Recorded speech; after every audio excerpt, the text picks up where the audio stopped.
Звук включить.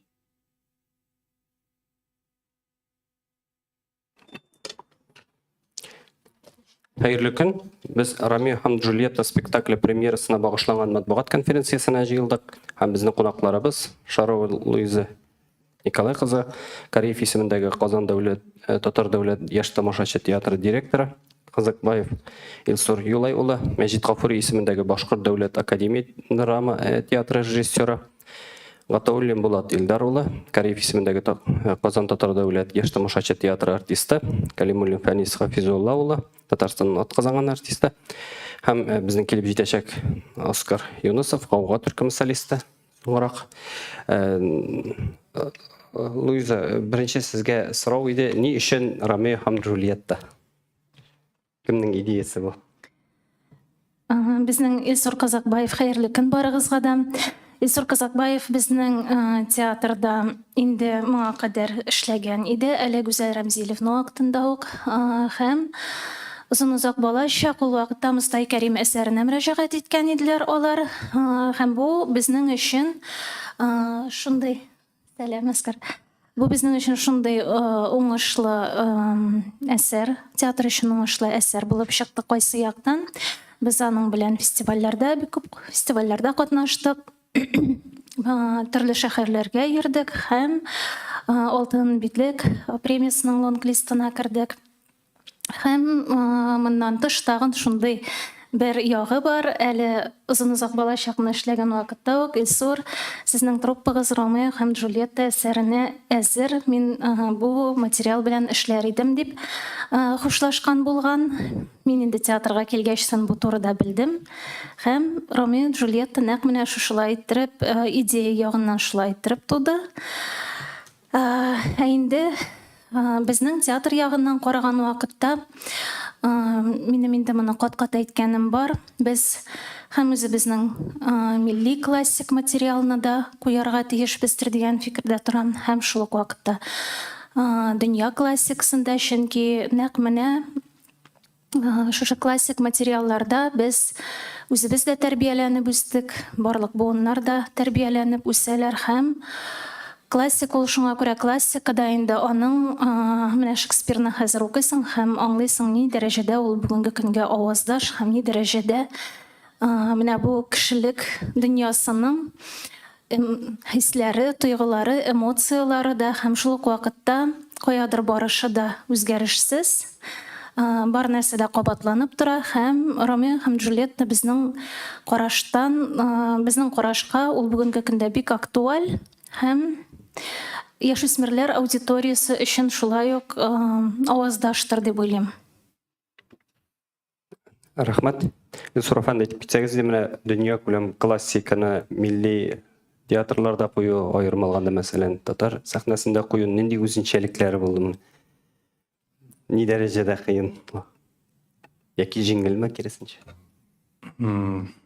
Кыенмы, еңелме икәнен анда дөнья классиканы бәйле түгел инде. Дөнья классиканы куяһыңмы, үзебезнең милли авторын куяһыңмы, һәрбер премьераны сыгарганда төрле кыенлыктар туып тора. Ул гадәти хәл. Дөнья классиканы килгәндә, ысынлап та бындай Шекспир менән эшләвем профессиональ театрда беренче тапкыр. Һәм әлбиттә бер яктан бул ниндәйдер үземә карата иҗади вызов булга, икенче яктан ниндәйдер зур шундай теләк, чөнки барыбер классиканы эшләгәндә миңа калһа театр ягынан да үзеңә карата ниндәйдер иҗади планканы күтәрәң һәм кайһы бер нимәләр килеп сыкмаган хәлдә лә Шекспирга үрелеп каранык, килеп сыкмаһа ла без дәртләнеп быны башкарга тырыштык дигән оговоркалар ягарга була инде. Шекспирны гаепләп калдырган. Шуга ысына әйткәндә, ысынлап та мин укыганда ла, Китисты укыганда ла Шекспир әсәрләреннән өдөктәр эшләнем, инде Ромео Джульеттаны эшләгәнем булманы. Гамлет Аттелланын эшләгән һәм ысынлап та был шундайдыр зур бөек драматургия икәнен белеп укып кына белеп түгел, бына эшләп тә караганым булды һәм актердарман тулы спектакль эшләп нисектер уны яңы идея ягынанмы көн күреш әлеге вакытта ниндәй кешеләр ниндәй проблемалар менән яшәй, шул яктан карап замандаш итеп замандаш спектакль итеп сыгарга уйланык инде. Нисегрәк килеп сыгыр, менә Алла бирһә 19-20 көне күрербез. Шул әле шул иң кызык эшләр бара. Бөтә яклап та, бөтә ут ягынан да, декорациялар ягынан да, Алла бирһә уйлган пландарды аткарып сыгарбыз дип ышанып калабыз. Рахмат. Булат, аңлауымча, сез бит инде төп рольдә, әйме? Ничек кабул иттегез бу тәкъдимне? Һәм ничек булды сезгә менә ничек рольгә керүе, ни дәрәҗәдә? Ничек кердегез рольгә? Хәерле көн, исәнмесез? Артист кеше Ромеоны уйныйсың дигәч ничек кабул итсен инде? Әлбәттә, шатланып һәм шул ук вакытта бик дулкынланып. Дөресен әйтәм, мин әлегә кадәр бу иң авыр рольләрнең берсе. Мин әлегә кадәр үземдә шикләнәм һәм бу нормаль күренештер. Безнең әле Алла бирсә бер атна алда вакыт бар. Әлбәттә, бу дулкынландыргыч һәм шул ук вакытта артист тормышында, артист биографиясында ниндидер бер яңа баскыч дип әйтим икән соң. Яхшы, безнең әле сорауларыбыз булыр журналистлардан. Әниса хәнде, менә сез әйтеп китсәгез, сез нинди роль башкарасыз һәм менә шушындай дөнья күләм классиканы уйнау ул артистларга менә ни бирә? Сезнең нинди рольләр башкарган бар иде? Хәерле көннәр, исәнмесез? Мин инде театрда эшләү дәверендә икенче тапкыр Шекспир әсәрендә уйныйм, беренчесе Король Лир әсәрендә уйнаган булсам, хәзер инде менә Ромео Джульеттада. Мин Джульеттаның әтисе ролендә, Капулетти ролендә. Әлбәттә, мин Булатның да фикерләре белән чынгылдан килешәм, тулысынча. Бу артист биографиясе өчен безнең иҗат тормышыбызда, безнең багажыбызда бу бик зур баскыч. Әлбәттә, һәр театр шатланадыр. Шундай күләмле зур классик әсәрләр куелуга һәм артистлар әлбәттә күңелләре белән барбер. Һәр вакытта да без яңа постановкалардан үзебезгә рольләр көтәбез. Һәм менә бу очракта миңа чын күңелдән бәхет елмайды дисәм, бу дөрес булыр. Безнең артистларның халәте бүгенге көндә ничек инде? Әлбәттә, без дулкынланып, менә тамашачы хозурына чыгуны көтәбез. Тамашачы ничек кабул итәр, нәрсә әйтер? Әйтәсе фикеремне мин җиткерә алдыммы, мине кабул итәрләрме? Менә әлегә без шул халәттә, безнең әле алда бер никадәр вакыт бар, Алла бирсә, әзерләнеп бетергә, бөтен яклап. Шуңа күрә әмма менә әйтәсем килә, мондай рольләр уйнау, мондай постановкаларда катнашу безнең өчен чынлап та инде ул безнә күрә бер дәрәҗә рәхәтлек, инде аның нәтиҗәләре әйбәт булсын иде дип менә шулай теләп торабыз. Рахмат. Оскар, сезгә сорау, менә сезгә нинди бурыч куелган иде бу спектакльгә карата? Сез нәрсә өчен җаваплы музыкаль изәлеш булсынчамы? Без спектакльне башта озатып барырга тиеш идек музыкаль ягыннан. Соннан кичә бер көнлек Илсур белән сөйләшеп алгач, ул безгә күбрәк тәкъдим бирде. Әзрәк күзләрегез белән, хәрәкәтләрегез белән дә уйнап алыгыз диде. Ничек аңларга? Шифр. Музыкантлар кебек кенә басып торырга тиеш түгел, без әзрәк спектакльгә кереп китергә тиешбез диде. Бер атна эчендә ул әзрәк кенә булмай. Шуңа без кереп маташабыз инде. Сорауларга күчик. Нинди? Кемнәрнең сораулары бар? Ай. Таринформ Рүслә Мөхәммәтова. Илсур, вакыйгалар кайда һәм кайчан бара? Ниндер үзгәрдеме Шекспирдан сезнең вакыйгалар? Һәм яшьчекләре 16+, нәрсә өчен?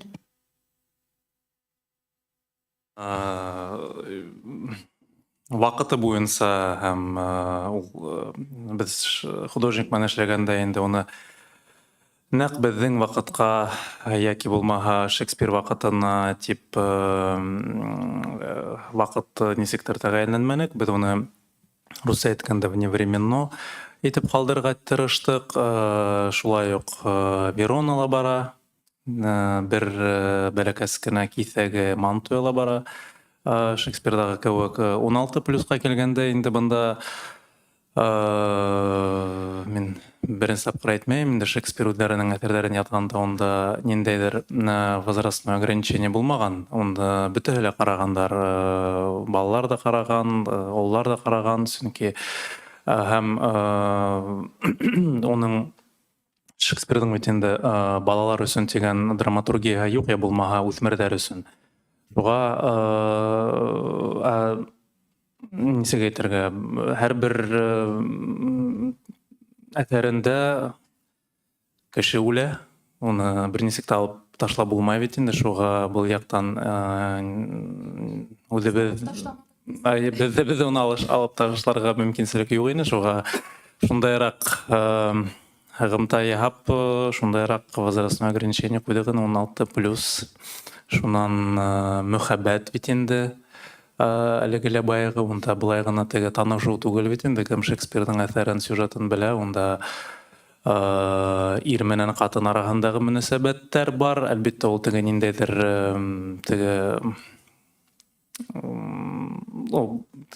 нисек булырга тиеш, әлбәттә ул унан әйтә алмыйм, теге әйтә алмыйм инде, шундай итеп прям күрһәтелә, ләкин барыбыр төрле гаиләләр була бит инде. Бәлки 12+та ебәргән үзенең ата мәсьәләләре белеп калалар, менә минем балам шулай итеп карай, ниндәйдер бер претензия белдерәләр дигән нәмәнән бит инде. Мин моны үземнең балаларым, мәсәлән, кызыма 12 яшь һәм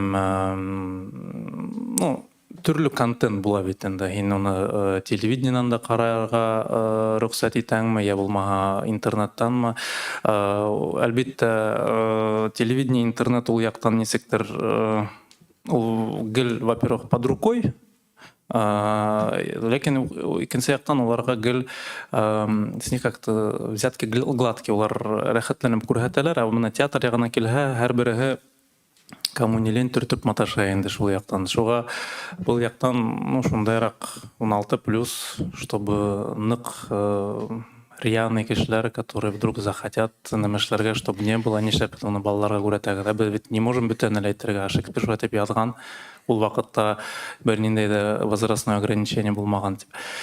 Шул, как бы, шул яктан 16+. У нигездә можно было бы сделать, но уж совсем, думаем, нормальный 16 яшьтә уже барыбер психика ягынан формалашып, мөхәббәт нимә икәнен барыбер балалар белә. 12 яшьтән белә уже.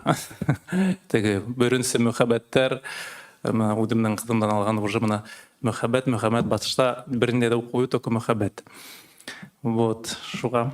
Анда Илсур әти белән Илсур режиссер бик каты көрәштеләр. Рәхмәт. Синбикә журналы безне пресс-конференция башлаганчы Рүзилә апа белән нигә сезне Рамия әйтеп Булатны сайлаганыгызны гыманларга тырыштык инде, фаразладык. Сез менә үзегез аңлатыгыз зинһар өчен ник Булатны сайладыгыз, чөнки сезнең беренче спектакльдә дә Булат Киндек главный герой да, ул һәрбер режиссерның үз актеры була дип әйтәләр бит. Бу театрда да ул сезнең актермы или башка сәбәпләр бармы? Рәхмәт. Бында бит бун туралы Булат менән үзебез дә бик күп һөйләшәбез. Моны нәкъ был роль турында, чөнки Киндеккә килгәндә, Киндек бит инде ул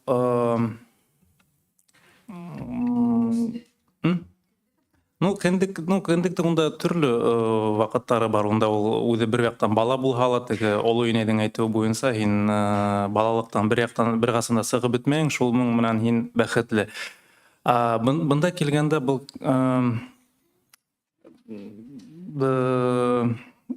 Шекспирдің иң ирте әсәрләре буларак, онда бик күп миңа калһа бар какие-то моменты пробел гамак инде. Чөнки ул теге барыбер яда башлап, нимәләр шуңнан уже улар әлбәттә әдәя төшә.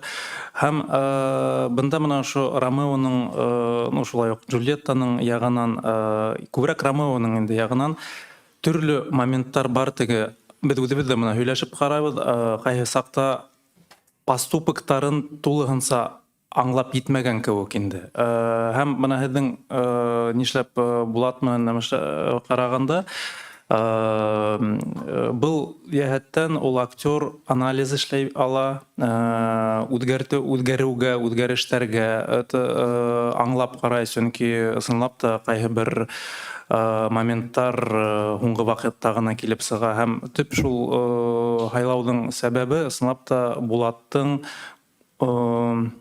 фикерләү белеүе сәхнәлә. Был бик шундай, нисек әйтергә, әһәмиятле әйбер, чөнки барыбер төп геройдар аша бит инде авторда, иҗади төркемдә пьесаның идеяһын һәм шул векторын җиткерергә маташа бит инде. Шуга был яһәттән төп рольдәргә актерларда хайлау ысынлап та теге кем Мирхольд әйтте шикелле 2% успеха. Шуга ул гел теге һин актерда белгән хәлдә лә ул миңа карата, менә мине үземне мисалыма алганда миңа кыен гел, чөнки ниндәйдер проба кирәк була менә ошо әйтеп ошо актер уйнай һәм һин башка нисектер теге Уйның нисендәдер шик ул актерга ла кайсак шик түгел, ул үзеңә карата ла шик туа. Һин дөресме, чөнки нимәләр үзгәртәң бит инде эшләгән вакытта, нимәләр кардинально үзгәрергә мөмкин. Һинең башыңда иногда гениально дип киләң дә эшләй башлаң, думаешь, какая фигня, надо менять. Шуның хакында төрле хәлләр була. Һәм актер менән эшләү ысынлап та комфорт булырга тиеш. Менә теге, ниндәйдер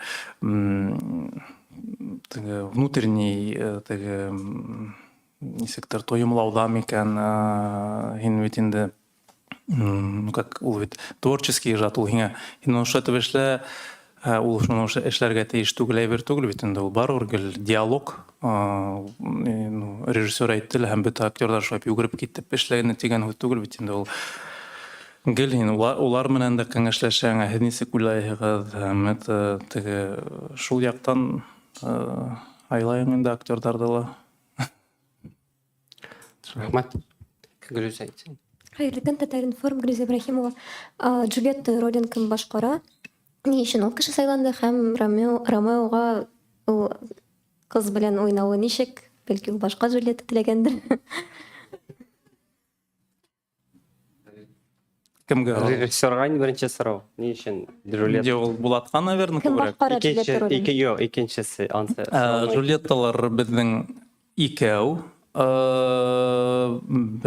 Рузанна Хабибуллина һәм Алия, фамилияһы студентка Файзиева. Ул 4-нче курста укый, Илдар Хайруллин курсында. Шулар башкара, калганын Булат әйтә ала инде. Ул һезгә уны уңай хәлгә куягыз. Нисек инде ул һәр нисек кайһы менән я булмаһа мин өченчеһен куйдалаганым дип әйтә, бөтенләй шуга ул яуап бирергә тиеш түгелдер. Мин болай дип кенә җавап бирәм. Бер Ромеога 2 Джульетта, бер яктан бәхет, икенче яктан аның авыр яклары да бар, чөнки пластик күренешләр, хореография күренешләре бик күп бу спектакльдә. Һәм сиңа ул әйберләрне башта бер Джульетта белән өйрәнергә кирәк, аннары икенчесе белән, һәм алар икесе дә ике төрле, һәм аларның икесенә дә яраклашырга кирәк, аларның икесен дә яратырга кирәк. Менә ул яктан бәлки авыррактыр. Булай, әлбәттә, икесе дә ике төрле, ләкин икесе белән дә уйнауы жеңіл һәм рәхәт. 4-ке кадәр ярый түгелме соң? Ау? Ау? 4-ке кадәр ярый түгелме? Мөмкин. Рузилә. Сұрау Луизаға. Бұл спектакльні тауар етіп көз алдына келтірсек, сен мұны кімдерге сатырға һәм театрға нендей файда кіртірге жиынасың шы спектакль білен? Мен инде әйткән идем, бүгенге яшүсмерләр һәм өлкән сыйныфлар нигездә һәм студентлар өчен бик үтемле була ала бу контент дигән без фикердә торабыз. Менә ул бит инде мониторить итәсең барыбер. Менә без шушы әсәргә тотынгачтан бик күп карадык. Яшүсмерләр утыра торган һәр төрле телеграм каналларны карап чыктык. Шулай ук Instagram төркемендә нигездә карадык. Һәм менә телеграм каналларда бигрәк тә менә ул теге ябык чатлар бар, яшүсмерләр анда аралашалар. Һәм без уйлаган идек, Шекспирга инде ниндидер сөрсегән бер, кызык түгел ниндидер бер объектка, элементка караган кебек карыйлар дип. Һәм асылда чынлап та бар ул караш, Шекспир ул инде нәрсә инде, ләкин шуңа да карамастан шуннан этәрелеп китеп яшүсмерләр бик күп үзара аралашалар икән бу темага. Һәм Ромео белән Джульетта темасына ничек карыйлар? Аңа мемнар да бар, аңа ниндидер үзенә күрә бик кызыклы, ничек дип атала ул сүзен оныттым, ияреп яза торган шундый каналлар да бар. Бу сюжетның ниндидер тармаклары, мәсәлән, әгәр дә булай булса, то есть инвариантлар язалар. Шуңа күрә миңа калса бу кызыклы контент тема була ала яшүсмерләр өчен. Аннан соң аның бит әле шул ягы да бар. Булай гына театрга килеп, ничек куйдылар икән инде бу? Моңа кадәр йөзләр куйган Ромео һәм Джульеттаны дип кызыксыну белән дә килергә мөмкиндер дип уйлыйм яшүсмер. Һәм без моны гаилә белән килеп карау өчен дә кызыклы була ала дип күрәбез. Товар итеп сата башлагачтан ничек сатылганы турында әйтермен. Бар сорау. Әйе. Сұрау Аскарға. Мында композитор икәү язылған, Магуля Мизинова һәм Гауга дип. Сез эшләрне ничек бүлештегез һәм кем нәрсә белән шөгыльләнә?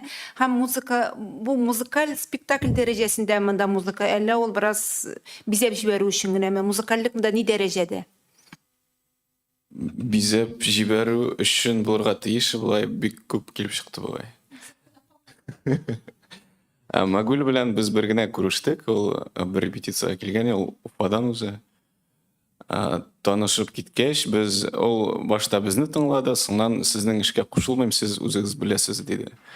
Һәм инде без үзебезнең җырларны җырлап барабыз, Магуля мин аңлаганча кирәк җирдә инде яздырылган үз композицияларын кабызып торалар. Шулай булырга тиеш дип уйлыйм. Темалар алынып кабылачак. Мен әзрәк өстәп алып китердем. Шекспирның хор дигән персонаж бар. Иң башта ук хор башлап алып китә. Был нидер кимәлдән древнегреческий трагедияларга карата язылган инде. Калган пьесаларында юк шикелле ундай персонаж. Һәм бына хорның вазифаһына килгәндә ул текст әйтә һәм йырлар инде. Ләкин бына безнең хор да бар шул. Нәкъ Шекспирның һүзләрен әйтүсе, уның өчен Алсу Шакировой яуап. Бына йырлар өчен әлбәттә һәр ул вакытта йырлагандарdır, бәлки ниндәйдер мен укыган речитатив һәм бул бик теге хор роли бик зур булган пьесала. Бара тора был вазифа уны кәмәгән, ләкин мына нисектер мин без бына декорацияға килгәндә лә безнең ниндер кимәлдә шундай арена формаһында инде шунан хор да бар, әлбиттә ул үҙ һәм йыр өсөн Аскар һәм Гауга төркеме вазифа был вазифаны башҡара, әйтеүемсә, Алсу Шакирова текст өсөн һәм был мин белмәйем инде, күп осраҡта был һүҙҙәрҙе теге хор һымағыраҡ әйтмәйҙәр, уны теге был спектакльдарҙан алалар инде. Ләкин бында ниңәлер миңә үҙем дә хәҙер менә теге әйтә алмайым, нисек ҡайһы саҡ ниндәй идея килгәнен, ләкин миңә был мөһим һымаҡ тойолдо, был хор кәрәк булғаны. Һәм ҡайһы саҡ беҙ уға хатта теге текстарҙы әҙерәк үҙебеҙ әҙерәк өҫтәберәк яҙып бирәбеҙ инде, теге какие-то моменты ялғаштырып ебәрергә инде. Шул. Тағы бер сорау бирсәм була, мин сорға Ромео Джульетта трагедия бит инде, әйме?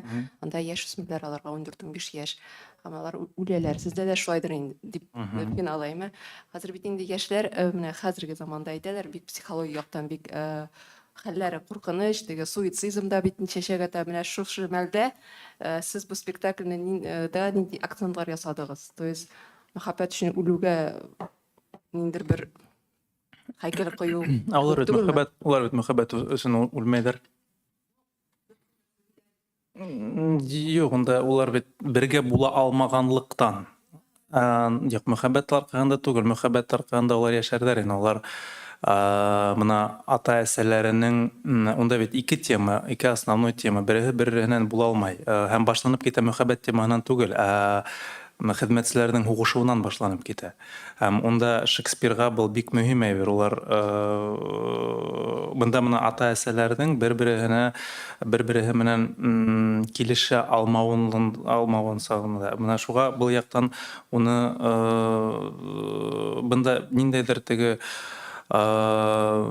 суицид яғынан, я булмаһа икенсе шундай яҡҡа теге пропагандалау тигән һүҙ ул бөтөнләй юҡ. Бер ниндәй бөйөк драматургия бер ҡасан да ундай үҙендә функция алып килмәй. Ул бер ҡасан да ул барыбер ғөмүмән трагедия, ул төп геройҙарҙың үлеменән ул очищение алып килә. Ул күптән уже известный факт, уны теге күп театроведтар һәм культурологтар уны бөтә был процесстарҙы ҡарап уже изучать иткәндәр.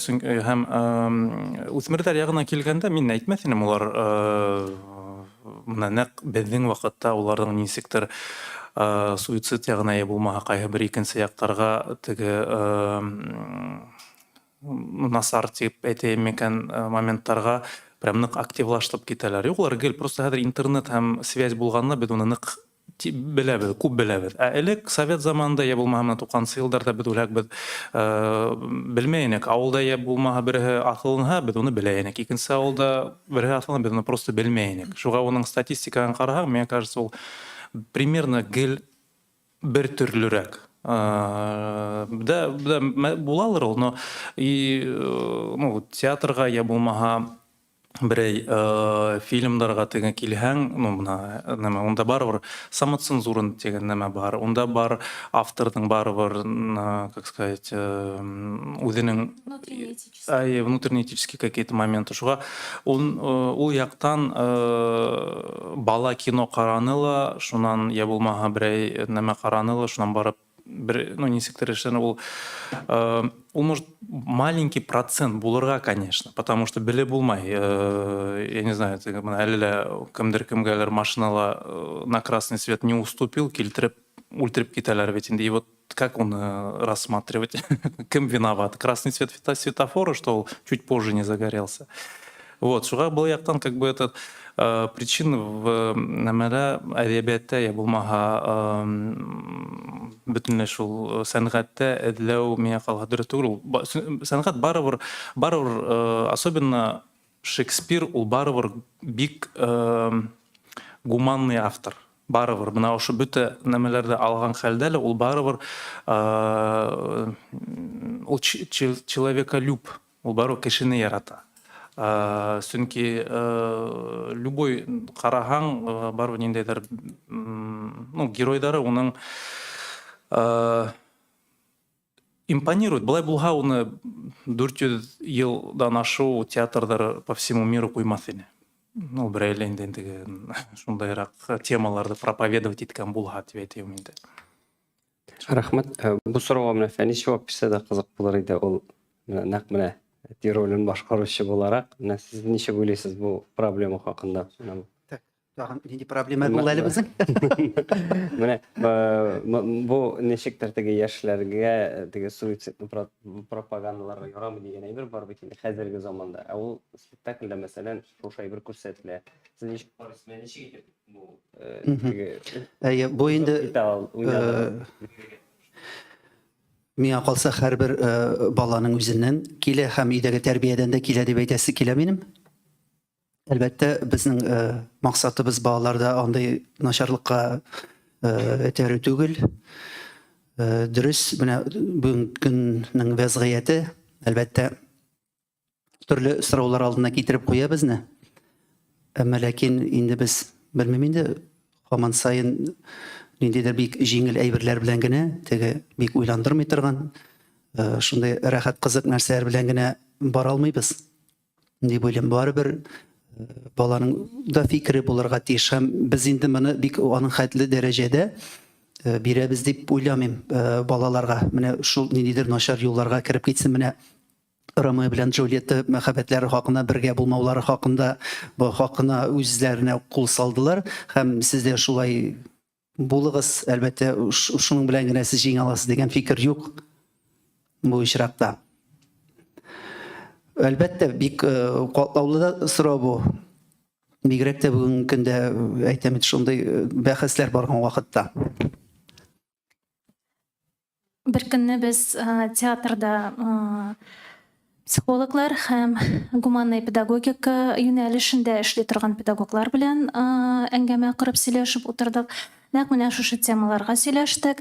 Һәм шул вакытта театрның функционалы нинди булырга тиеш, театр ул чынлап та нәрсә ул театр, ул музейдан нәрсә белән аерыла, ул педагоглар эшчәнлегеннән нәрсә белән аерыла, сәнгать төре буларак ул нәрсәсе белән аерыла. Менә шул темаларга сөйләштек.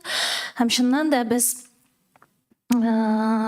сәнгатькә аңа хас булмаган ниндидер йөкләмәләрне бирә башладык дигән фикергә килдек. Кайсыдыр бер ноктада мин менә әле тыңлап утырган вакытта менә безнең минем монда буындашларым да утыра. Менә без кичкенә вакытта мин хәтерлим бик яхшы ничек мин беренче тапкыр Серая Шейканы укыдым. Һәм хәтерлим ничек мин илерә атна буе аны жәлләп кызганып еладым.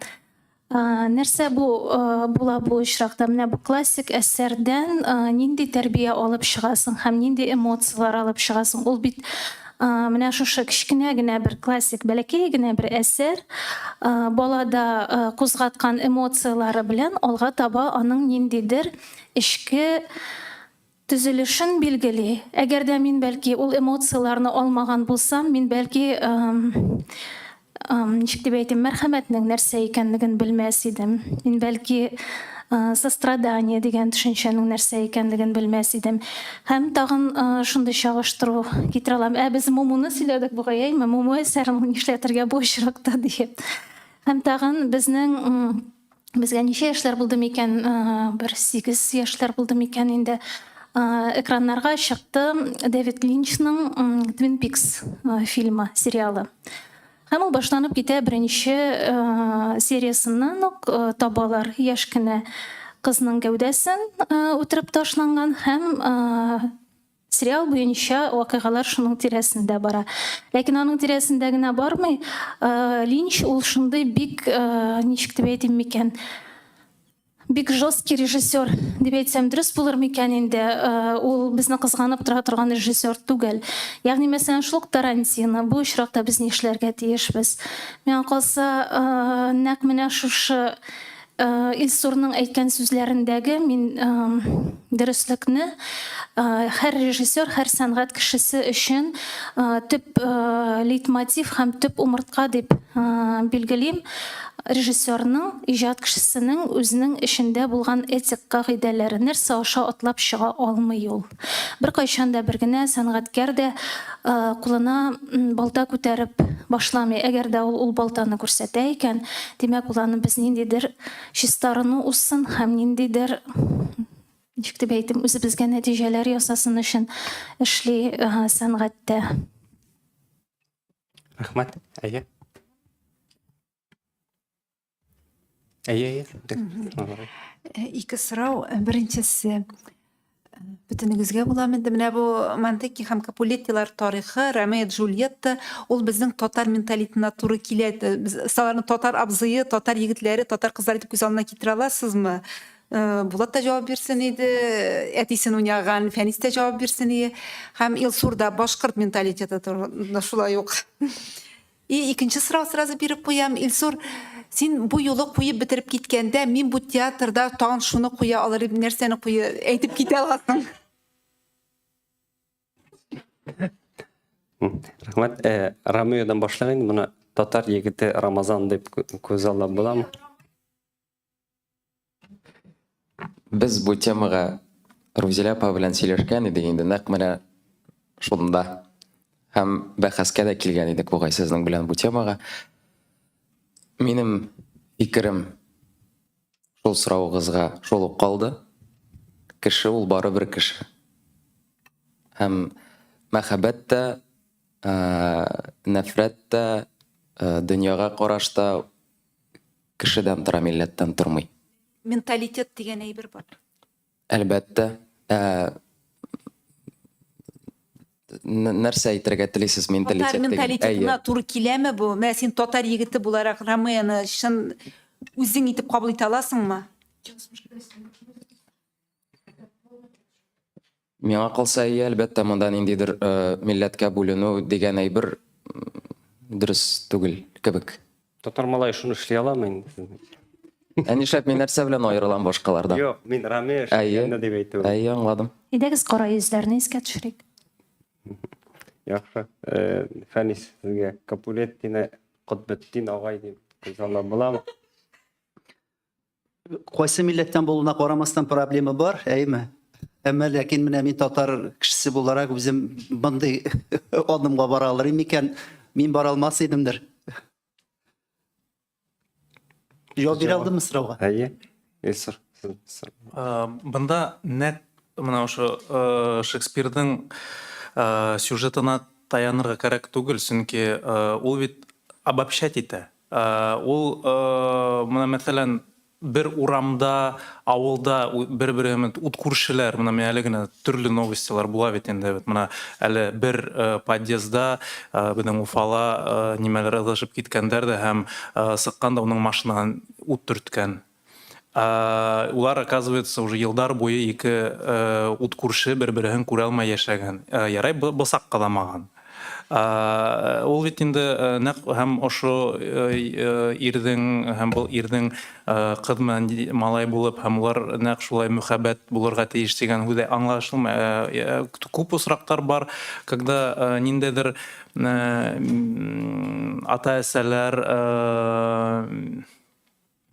милли ниндәдер нәмәгә карап, Капулетти ягынан әйтәм инде, никахка юл ябалар. Ул бит шулай ук бар. Әлбәттә, ул теге будущий кодаман, кодагайлары менән бысак янап үлтерергә дип йөрмәй бит инде шул. Әлбәттә, ул, конечно, бу драматургия һәм ул бар. Безнең осракта әле лә бар һәм буласак та кызганыска каршы һәм Ромео менән Джульетта уларның мөхәббәте Шекспирдың, миңа калса Шекспирдың идеяһы буенча нәкъ ата-әсәләрне дуслаштыру. Чөнки онда мына шундай бар Лоренцо әфәнде, мына Лоренцо монда барыбер Шекспир бит инде католицизм вакытында яшәгән, шул илдә бит инде һәм ул әлбәттә монда бер ниндәйдер диндең нәкъ шулай булыры турагында әйтелми, гомумән дин кешеһенең нисектер ошо ыдгышты туктатып, ысын дин әһеле буларак буларды яраштыру функцияһы ята. Һәм ул ысынлап та шул ошо мөхәббәтте кулланып, уның һүзләрендә лә шулай бар инде. Мин һеҙҙең ата-әсәләрегеҙҙе дуҫлаштырырға тигән шул идея менән тоҡанып китә бит инде. Шуға һәр осраҡта бар ул Ромео и Джульетта, просто Шекспир һәм любой теге автормы, режиссермы, сценаристмы булараҡ, әлбиттә, концентрат эшләйән бит инде. Ул былай тормошта ул бында бер нәмәһе бар, бында бер өлөшө бар тигән һымаҡ. Ул әйтеп теге, мына был именно сюжет, берәүгесә Шекспир бит инде сюжеттарҙы гел алған, готовый сюжеттары бында, но үҙенсә обрабатывать итеп бөйөк драматургияға нәмә эшләгән. Һәм бына шул уҡ Ромео и Джульетта, һәр мин авторын хәтерләмәйем, но онда ваҡиғалар 9 ай барған. Хәҙер беҙ 9 ай ҡарайыҡмы, шул бөтә нәмә бары бөтә. Былай бит инде ул 4-5 көндә мөхәббәт, нәфрәт бөтәһен дә күрһәтеп өлгөрә. Шулай. Оскар.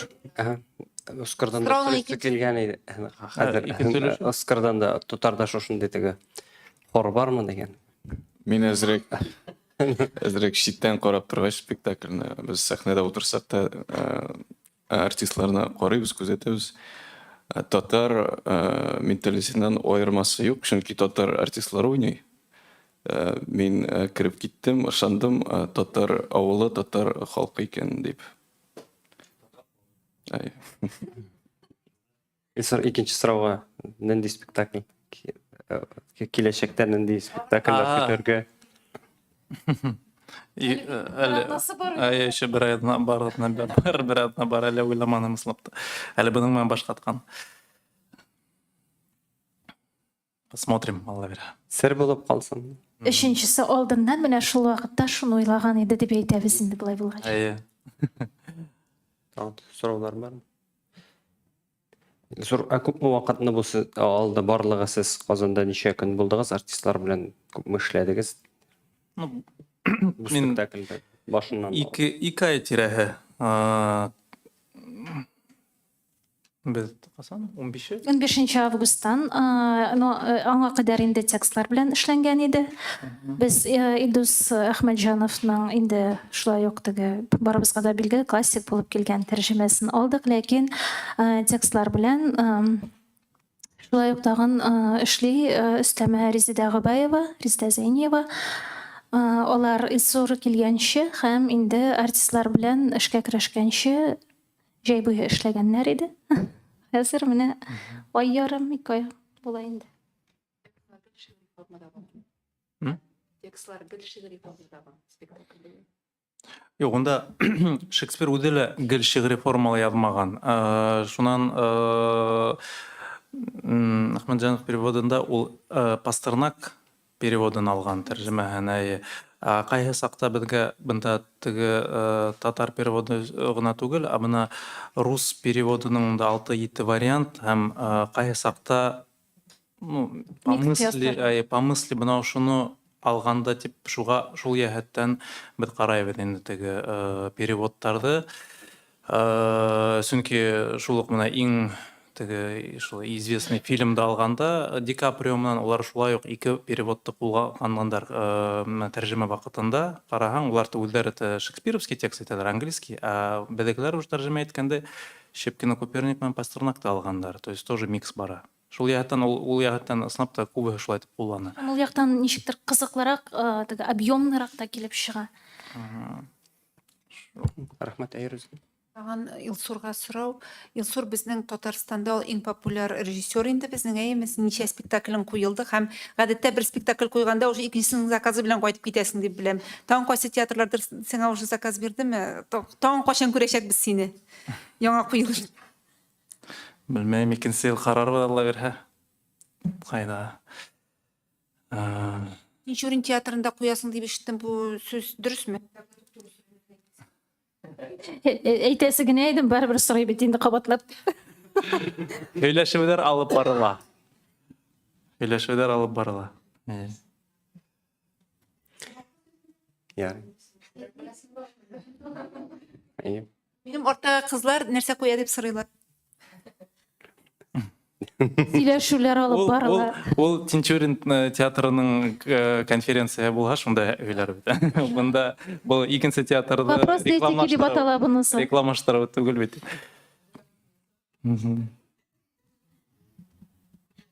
Тагын нинди сораулар бар? Бармы сорауларыгыз? Үзегезнең әйтер фикерләрегез тамашачыларга, журналистларга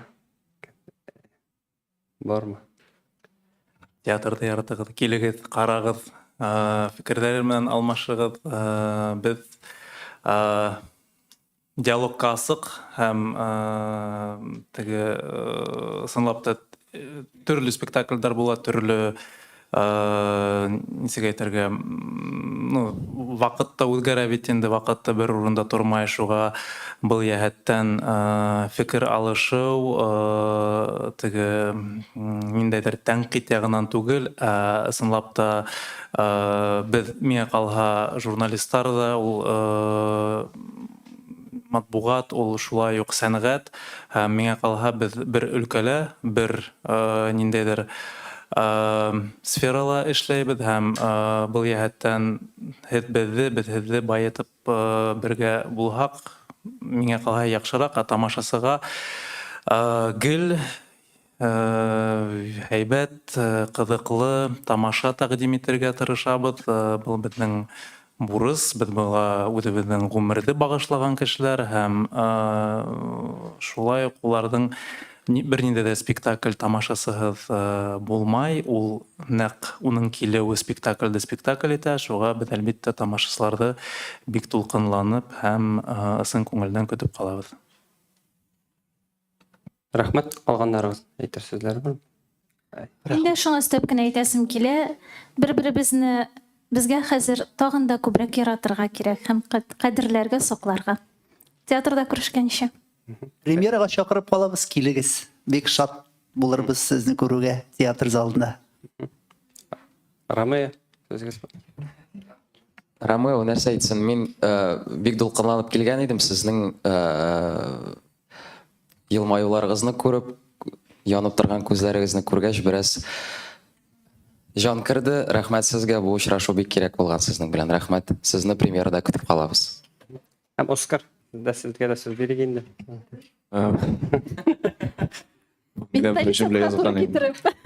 Менталитетка туры китереп.